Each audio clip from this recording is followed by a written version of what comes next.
Have you ever stopped to think if there's a totally different way to do online shopping?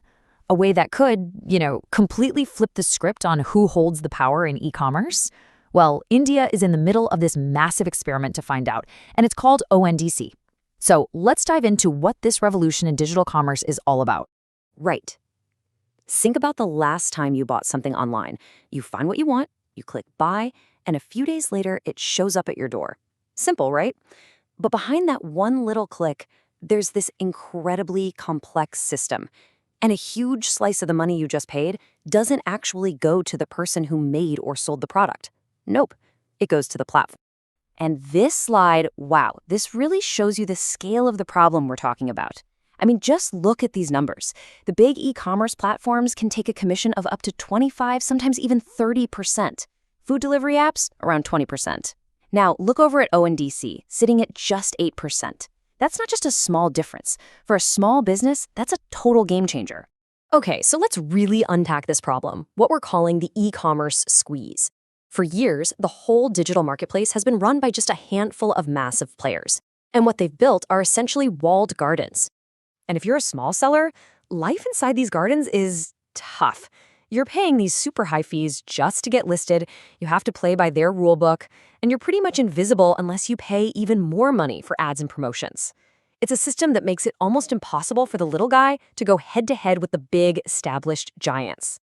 So this right here is the absolute key difference, platform versus network. The platform model, over on the left, that's the closed ecosystem we've been talking about. The platform makes the rules, owns all the data, and takes a huge cut. But the open network model on the right, it's the exact opposite. It's an open protocol, kind of like the internet itself. Anyone can plug in, the fees are way lower, and everyone gets a fair shot at being seen. And that brings us to the solution India has been building. It's called the Open Network for Digital Commerce, or ONDC for short. And it's a super ambitious plan to, tear down those walled gardens for good. Just imagine this for a second.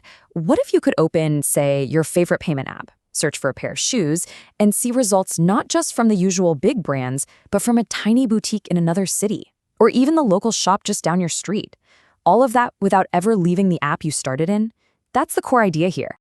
So, what is ONDC officially? It's a government-backed initiative, but, and this is important, it's not another app or a new website. The best way to think about it is like a common language, a set of open-source rules that lets completely different apps and platforms all talk to each other. It's designed specifically to break down the silos that define e-commerce today. Let's just walk through what this actually looks like for you, the shopper. You open an app you already have and trust. You search for whatever you're looking for. Then the magic happens. That app instantly pulls in listings from every single seller who's on the ONDC network.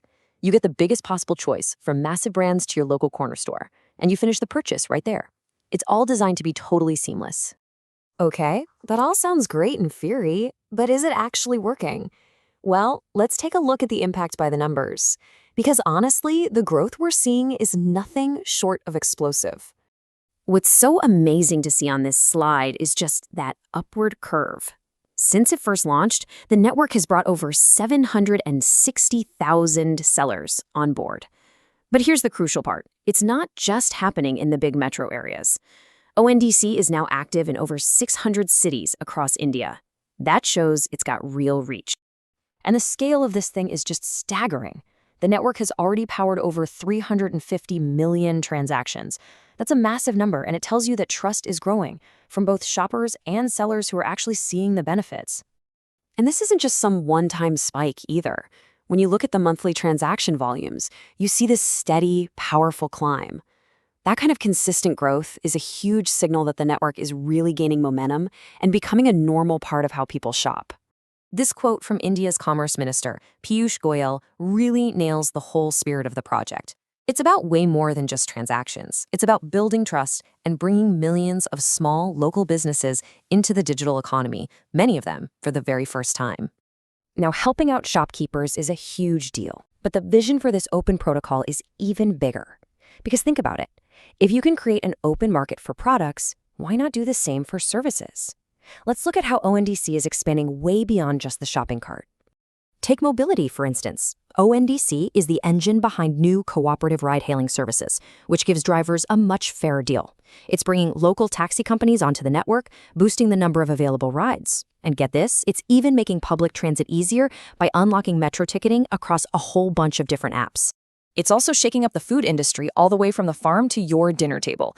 For us, the consumers, new partnerships are bringing down food delivery costs by 15 to 20%. But for farmers, it can be an absolute lifeline. ONDC is helping small farmer organizations with logistics, giving them direct access to markets they could never have dreamed of reaching before. And it's even making waves in the world of finance. The network is making it way easier for regular people to make small, systematic investments in things like mutual funds. And here's a wild statistic. 70% of the new investors coming in through ONDC are from smaller, Tier 2 cities. That just proves how powerful this is for driving financial inclusion way beyond the usual big cities. So, when you start to put all these pieces together, retail, mobility, finance, a much bigger picture starts to come into focus. Is ONDC more than just an e-commerce network? Could this actually be a new blueprint for how you build a digital economy? And the answer is a definite yes. Because ONDC isn't just some standalone project, it's a key piece of what's called India's digital public infrastructure. And this is a totally different way of thinking. Instead of letting private companies build their own closed-off systems, the idea is to build open, foundational layers. Think of them like digital public roads that anyone can use. First came identity with Aadhaar, then payments with UPI, and now commerce with ONDC. This public layer lets private companies build and compete on top of it, creating a thriving ecosystem instead of a few dominant walled gardens. And the rest of the world is really starting to pay attention. Major players like the World Bank are pointing to ONDC as a potential model for other countries to follow.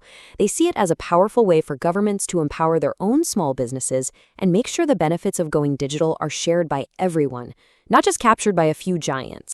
Which leaves us with one last big question. We've all seen how private platforms can create these closed-off, unequal marketplaces. ONDC is offering a radical alternative, one that's built on open public protocols. So could this Indian experiment in building a decentralized network be the key to a fairer, more open digital future? For all of us.